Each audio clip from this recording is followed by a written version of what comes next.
El proceso entre la vida y la muerte, o entre una decisión muy difícil, hay personas que se dedican a ayudarnos.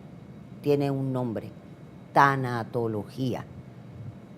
Y dado el reciente deceso de el Macho Camacho, yo he querido saber y he querido compartir con ustedes precisamente cuál es la función de un tanatólogo o tanatóloga con los familiares, con el paciente, a la hora de partir a una nueva dimensión. Yo soy Ángela Meyer y ustedes son mis invitados de honor esta noche a la cena. ¿Se atreverá a venir a comer conmigo? Esa sí me cuenta toda la verdad. Yo voy a ver si me lo niega ahora mismo. Deja que ella sepa que yo sé que los dos estaban ahí. ¿Se atreverá a decirme que gay? Sí. Yo creo que va a ser una cena muy interesante. Bienvenidos a la cena. Bienvenida. Nos Muchas encontramos gracias. con la profesora Shirley. Ayúdeme, Shirley Cabrera es el segundo. Silva Cabrera. Silva Cabrera. Sí. Y la profesora se dedica, ella es tanatóloga de profesión, trabaja en el centro médico y obviamente pues es una persona que está envuelta dentro de todos estos casos tan terribles cuando hay que tomar una decisión, ya sea el paciente el que tenga que pasar por ese proceso o ya sean los familiares. Y yo le tengo que preguntar, antes que nada, ¿de dónde se deriva la palabra tanatología? ¿Cómo no? La palabra tanatología es un término griego que significa thanatos, muerte, logos, cuerpo organizado de conocimientos. Fue acuñado en la primera década de los 1900 y prácticamente se relacionaba con el estudio del cadáver y de todo lo que rodeaba el evento de su muerte. Como si fuera medicina forense. Como una medicina forense, eso es correcto. No obstante, según las décadas fueron pasando, hubo profesionales de la salud que se percataron de que aparte del hecho mismo de la muerte, o sea, de la muerte física, habían otros eventos que circundaban esa... en aquel tiempo esa fatalidad, ¿verdad? Porque lo que hemos ido tratando es de dar a entender que la muerte es parte natural de la existencia, pero muchas veces nos sorprende. Y pues definitivamente en esa década de los 50 se comienza a explorar la muerte con el impacto que causaba en los cuadrantes emocional, mental y espiritual, no solamente del paciente que veía la muerte aproximarse, sino también el impacto que causaba en sus familiares e incluso en los profesionales de la salud que atendían ¿Se afecta los al casos. profesional? Definitivamente, y hoy día se reconoce lo que se llama la fatiga por compasión, que es este síndrome que caracteriza a la persona que atiende un paciente a punto de morir o con una enfermedad terminal o con una enfermedad ¿verdad? Muy seria, y luego de cuidar a este paciente continúa cuidando a otro sin fin, porque es nuestra vocación, es nuestra meta. Pero ¿qué sucede? Si ese profesional no se cuida integralmente, termina agotado, fatigado. Yo le pregunto a usted como profesional de la salud que brega con eso, por ejemplo, en este caso en que se le diagnostica muerte cerebral al Macho Camacho, pero los familiares lo que están viendo es una persona que respira, ya sea a través de una máquina, pero está el movimiento respiratorio. ¿Cuán difícil es hacerle entender a esas personas que una vez haya muerte cerebral, es muerte total?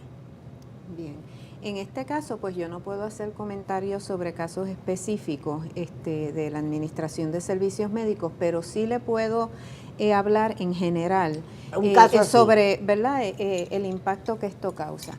Todo va a depender del concepto de muerte y duelo que cada ser humano y cada grupo familiar haya cultivado a través del tiempo.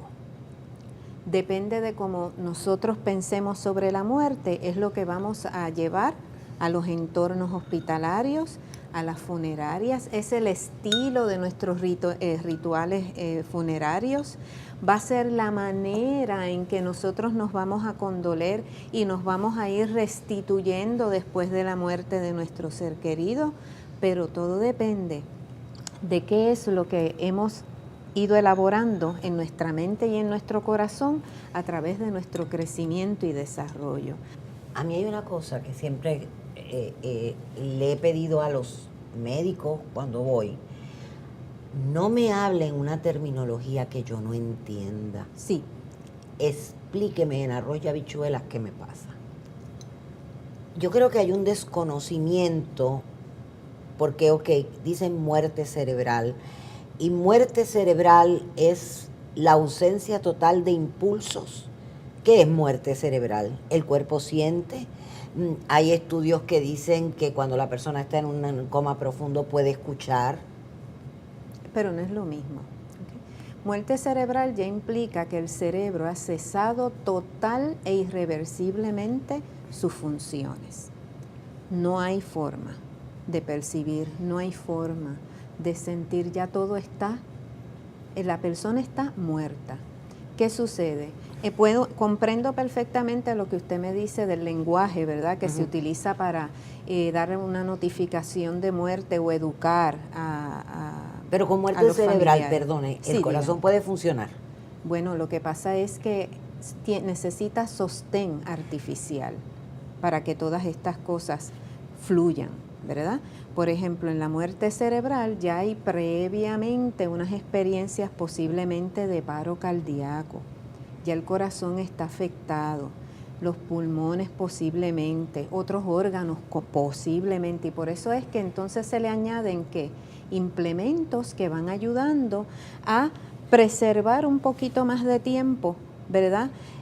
El que los órganos no desmerezcan con la prontitud que podrían desmerecer, sí que, si no tuvieran ningún tipo de asistencia. El cerebro entonces es nuestro piloto, el cerebro es el jefe, el cerebro es el que nos dicta cuánto tiempo más de posibles funciones adecuadas va a tener nuestro cuerpo. Una vez el cerebro falla, definitivamente ya no hay vida. Ni se siente. Ese es nuestro comando ahora. No, Ajá, perdóneme, profesora, vámonos a una pausa. ¿Cómo no? Porque quiero que me lo explique bien detalladito, porque es muy interesante. Todos nos va a tocar esa hora en que uno no quisiera llegar, o por lo menos yo quisiera pedir una prórroga el día que me toque morirme, porque yo realmente amo la vida, pero estoy consciente de que ese camino tiene un punto final. Qué bueno que lo podemos compartir, entender y hacer que nuestros familiares y que nosotros enfrentemos ese proceso, tal vez no con la angustia, sino con la tranquilidad, con la paz y la sonrisa que uno debe tener cuando va a empezar una nueva aventura en una nueva dimensión y un nuevo viaje. No se vayan, volvemos enseguida.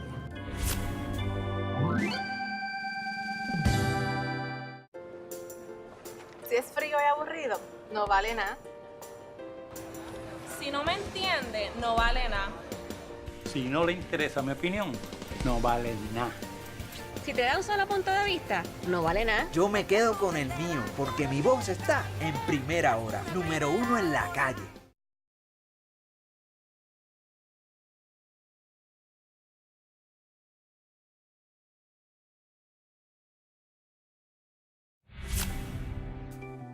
Bueno, retomamos nuestra cena.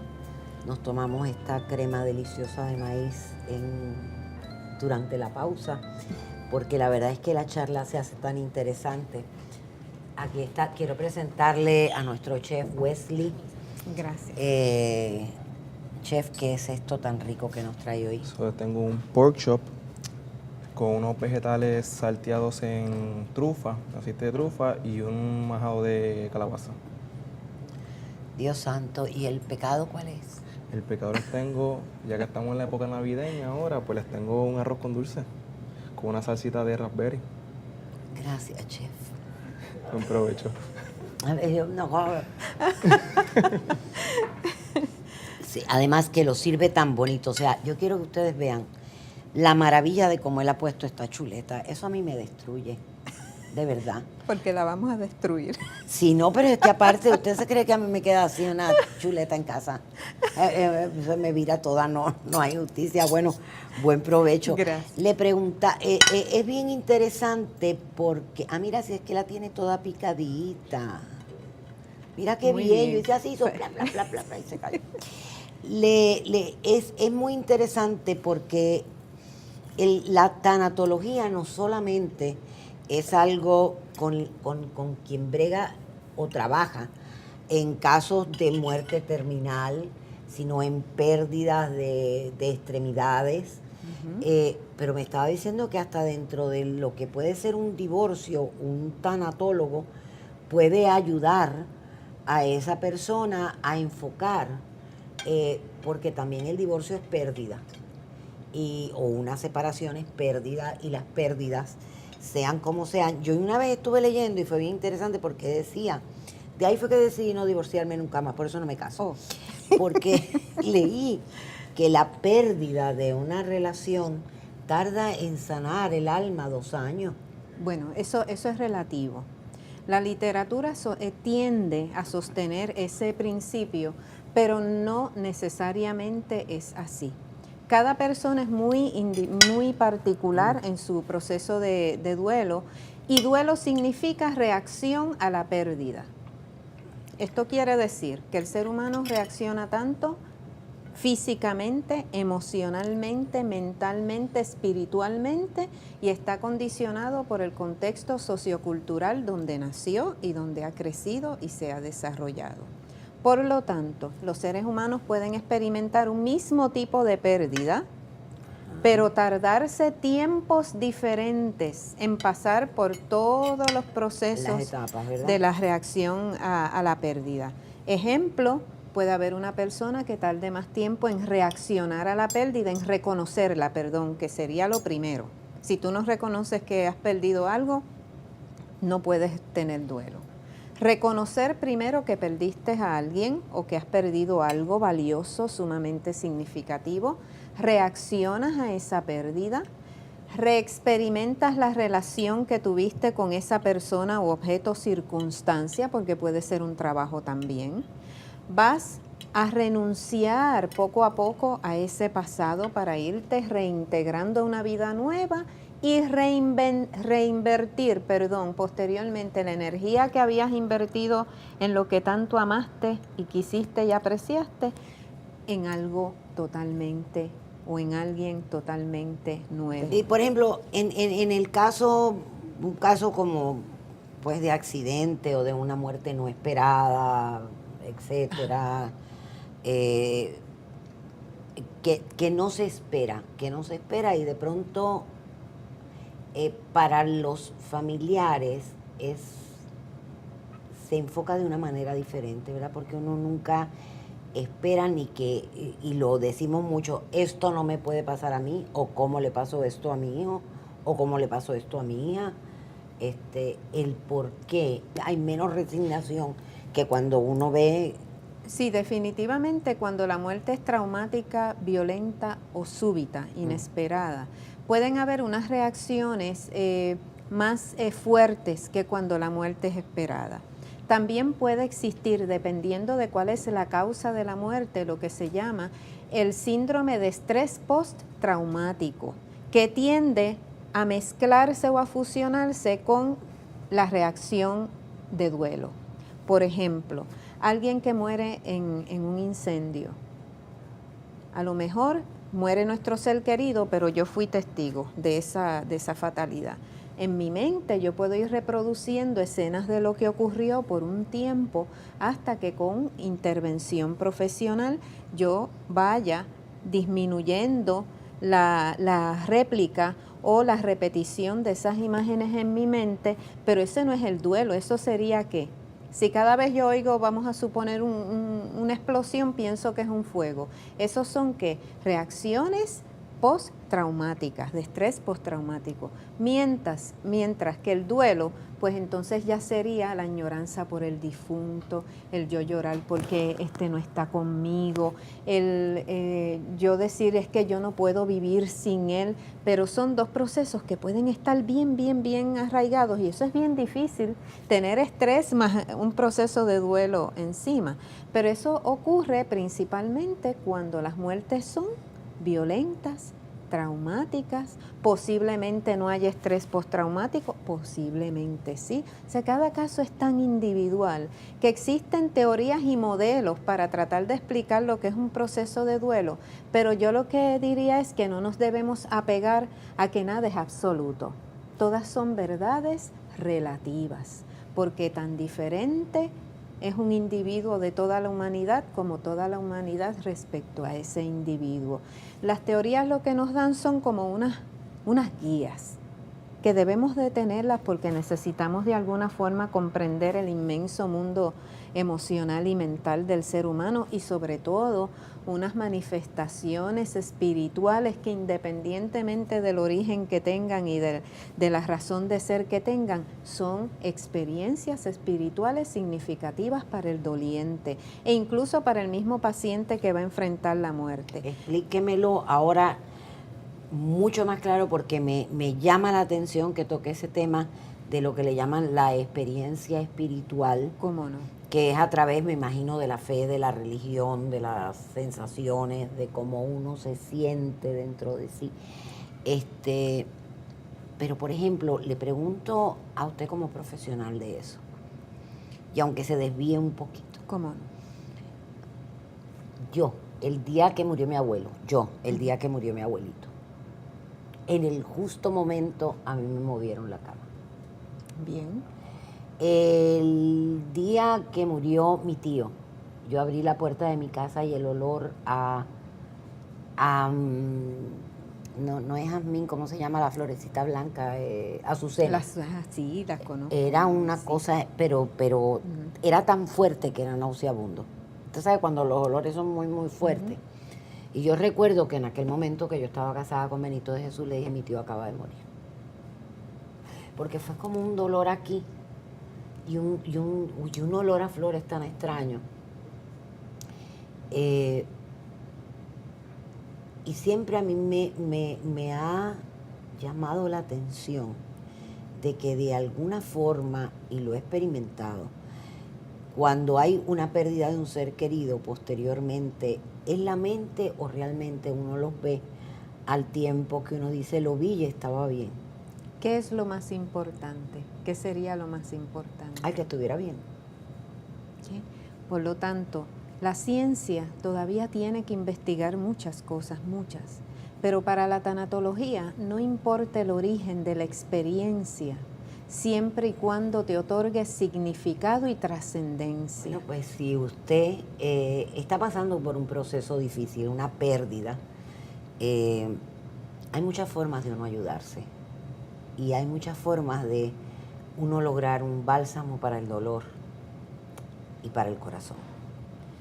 Y es tal vez aceptar que el refrán dice que estamos en la vida prestado. Yo le diría que estamos de una forma transitoria.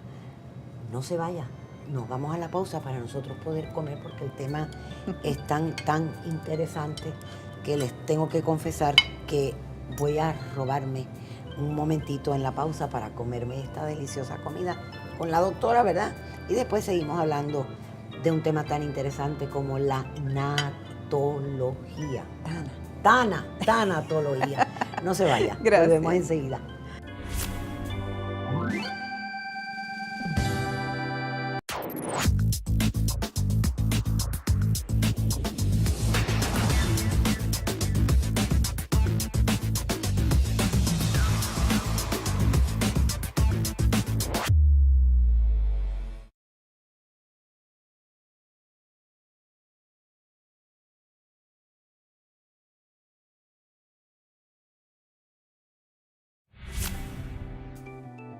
La verdad es que entre entre la pausa y la comida, seguimos hablando y la tanatología. Ay, perdóneme. Mire esto es arroz con leche. Eso me recuerda a la canción de Arroz con leche. Se quiere casar con una, pero a mí no me queda tan bonito. Bueno. Pero este no lo perdonamos. No, para nada. Y cada cual, ¿verdad? Con su virtud. Pero es inmenso porque realmente se dedica a, primero, identificar qué ayudas profesionales necesita el paciente o los familiares. Y yo creo que también nos ayuda a entender no solamente el proceso de la muerte, sino cuál es la muerte clínica, cuál es la muerte médica. Es diferente, ¿verdad? Médicamente, bueno, clínico y médico es lo mismo. Pero es entre lo clínico y la muerte cerebral. Ya la muerte cerebral implica, y estoy contestando de manera general porque esto es un tema para un médico. O sea, es el profesional idóneo para hablarle a usted sobre este aspecto. Pero para dejar, ¿verdad?, un conocimiento básico, cuando es muerte cerebral es porque ya se han hecho unos estudios, entre ellos el electroencefalograma. Y no responde a nada. Exacto, que ya demuestra que el cerebro ha cesado sus funciones. En ese caso, ¿por qué los conectan? ¿Los conectan porque hay una esperanza de vida?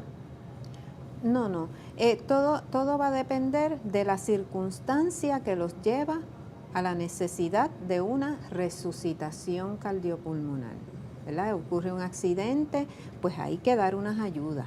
Por eso es la importancia de lo que se conoce como las directrices anticipadas, que eso todavía en nuestro Puerto Rico, eso es una cultura que tenemos que enraizar, que cada uno de nosotros pueda, por escrito, anticipar qué queremos o no queremos que se nos haga en caso de un accidente, una circunstancia fatal, en caso de que lleguemos a morir.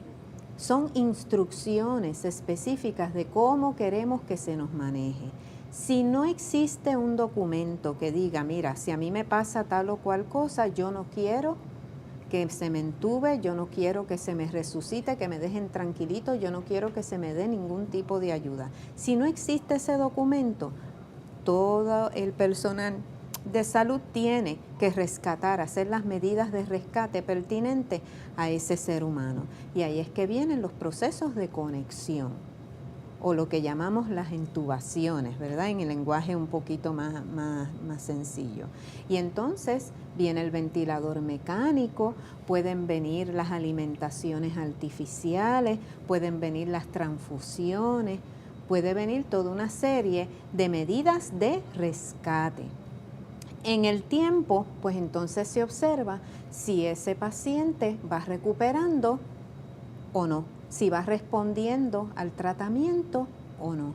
Si no responde a un tipo de intervención, los médicos, pues claro, en su sabiduría y en su preparación van buscando otras alternativas hasta que la muerte se hace inminente.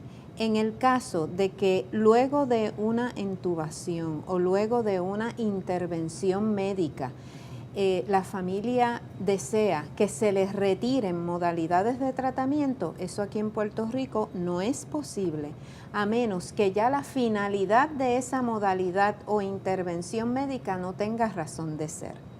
Una vez está conectado un individuo, no se puede desconectar por poner un ejemplo del ventilador mecánico, porque caeríamos ¿en qué? En lo que se conoce como eutanasia, si es movido por la piedad. Vamos a suponer una persona que esté bien enfermita, cayó en un estado crítico, se tuvo que conectar a un ventilador mecánico. Si todavía tiene signos de vida, aunque a mí se me rompe el corazón viendo ese ser humano sufrir, hay que dejarlo. Hasta que posteriormente ocurra alguna circunstancia, como por ejemplo un paro, del cual no se pueda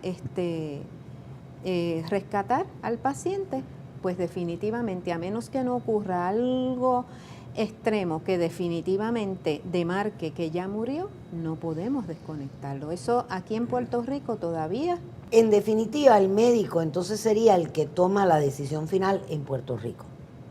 Por ejemplo, cuando, ¿Qué decís? cuando ¿Cuál? médicamente se dice que una persona está muerta. La declaración de muerte es una función del médico. Y ahí sí él puede definitivamente. desenchufar o desconectar las Esa máquinas. Esa es Esa es una su de respuesta. sus funciones, que según su criterio médico, porque para eso ellos estudian muchísimo y para eso ellos se preparan, pues es facultad del médico el pasar, ¿verdad?, por distintas determinaciones, incluyendo cuándo se va a desconectar un paciente. A mí me ha llamado la atención, y esto no es con ánimo de señalar, sino porque me interesa el tema.